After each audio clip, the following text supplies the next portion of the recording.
culture of life, we must reclaim it.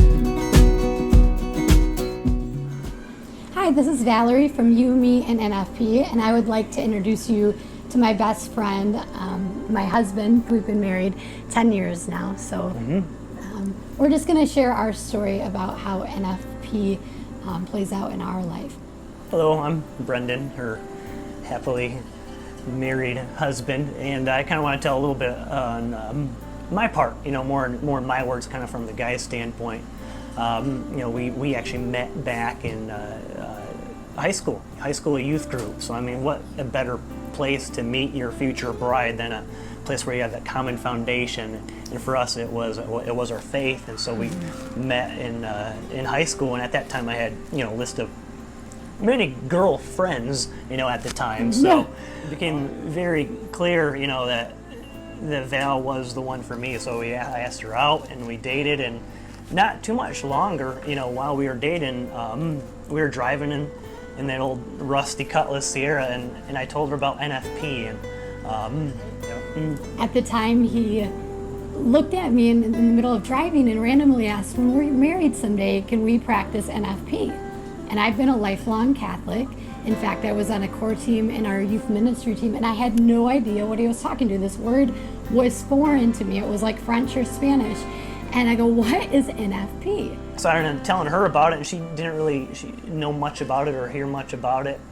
And I remember my dad, introducing that to me and telling me about it, and seeing my dad apologize to me because him and my mom didn't always practice NFP. They did later in their marriage, but they didn't always. And see my dad almost break down in tears, apologizing to me. Brendan, I'm so sorry.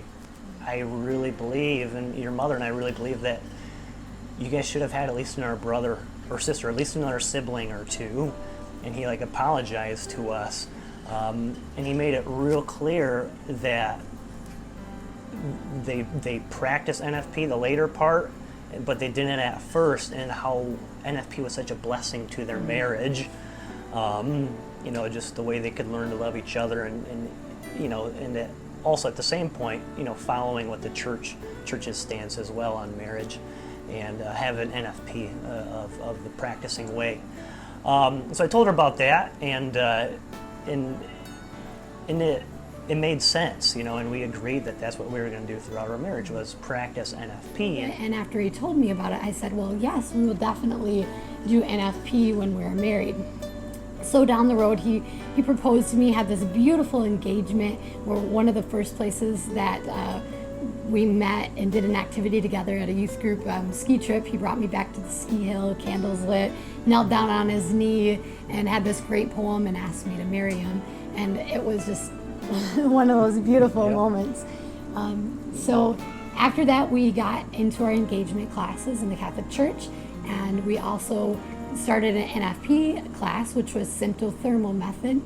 The symptothermal method was very confusing to me. I think that it has its time and place, but when I was learning about NFP, it was like all these different rules, and it was a book about this thick with tons of pages, tons of rules, and it was a little overwhelming.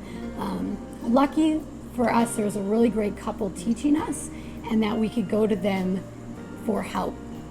So 6 months, we saved ourselves for marriage, which was just such a beautiful blessing. So needless to say, we were super excited to give each other the gift of ourselves on our wedding night.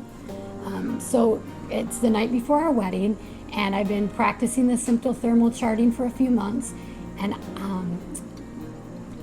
I started to realize that my cervical fluids were showing that I was probably fertile. So I was showing signs of fertility, and we had prayed about this, and we had talked about this, and since I was still going to college, and we were just moving in together, learning to live with each other, not financially set great yet, we had discerned that it wasn't the time to have children yet. So that was our prayerful decision. And so I called our NFP teachers the night before our wedding, and I said, this is what my chart looks like. And the lady says, let me have you talk to my husband. He's better at this. So this is kind of awkward talking to a guy about my cervical fluids and mucus. But anyhow, it's something I did for our marriage, and to know, like, okay, can we give each other ourselves on our wedding night? And the man that was talking to me said, I'm reading your signs right now, and if you're not ready to have children, I would abstain. Ooh. This handsome man right here, it was a tough pill to swallow. And so I called him the morning of our wedding, actually, because it was super late that night, the morning of our wedding, and I told him the news. We might not be able to, have sex on our wedding night. It was tough, but out of love and respect for her and her fertility and her body, it was a sacrifice that we made. And it's kind of funny being out on the dance floor for our reception, dancing with everybody on the dance floor. Like, a lot of people knew that we were virgins, and they're coming up to slugging me in the arm, be like, "Hey, Brendan, you get to do it tonight. And, yeah, way to go." And I'm like, "Yeah." And back in my mind, I'm like, "No, it's not going to be tonight." What do we do? Do we still kind of give ourselves to each other tonight and go to this hotel? Or do we do what we prayed about and discerned about, that we're abstaining from having children? And Brendan thought and swallowed and took a deep breath, I'm sure, as it was a sacrifice, and said, "You know what, we need to wait." And I agreed with that, because that's what we talked about before. So it was a tough pill to swallow, but we canceled the hotel for the night. The wedding was absolutely beautiful. The sacrament of marriage, giving ourselves to each other through our vows before God and family and friends. And that night, coming home from the reception hall, was just awesome. I got in Brendan's car, and for the first time we went home together. And it was just like we looked at each other and we felt in awe. It was amazing. We get home, he opens the garage door, and he opens the car door for me in my wedding dress. I have this big poofy wedding dress on. And you might hear a little baby right now, because we got a little baby behind us. Come here, Adele. Come here. So anyhow, he opened the garage door, and then he opened the door to the house, opened our key to our house where we were living, and he picked me up, and he carried me inside, and it was just beautiful. And we just held each other in our kitchen and just bawled tears of joy. I looked at my husband, and he has joyful tears coming down his eyes because he was so happy, and so did I. And we had a beautiful night together, even though it was sacrificial in the way we couldn't make our wedding vows in the flesh that night, but we did later, and it was beautiful. So that was tough, a sacrifice, but right off the get-go, lesson to me as a husband, to learn other ways to love your wife, not just sex, just to be there for, physically, emotionally, communication, and just playing games, and just learning other ways to love your new wife. So starting right off the get-go, learning to revolve our relationship around God, not revolve our relationship around sex. As certainly sex is a beautiful blessing of your unitive marriage. So, but yes, it was a sacrifice. Most things, this is real important, most things in life, whether it's working out or eating healthy, or studying hard to get that promotion in your work or in school, most things in life that are worth it are a sacrifice.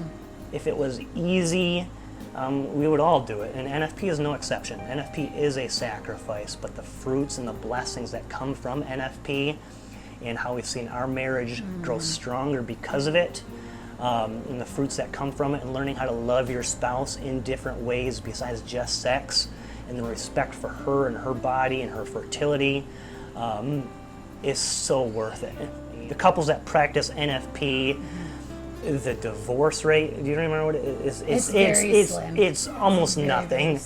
It's very, I don't know the exact, but it's very, very, very low of those that practice NFP and the divorce rate. So the stats back it up as well.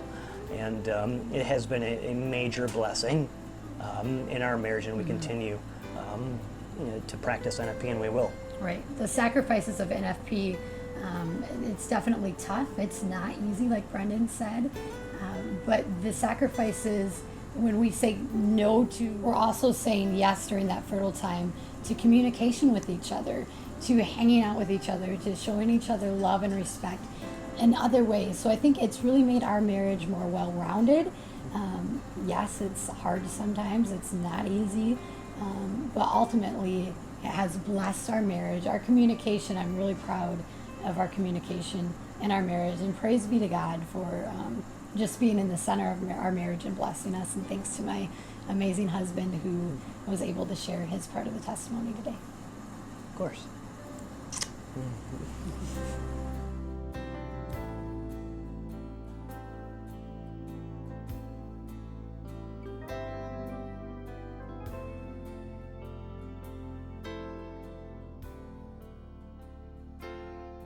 Thank you for watching today's episode of You, Me, and NFP.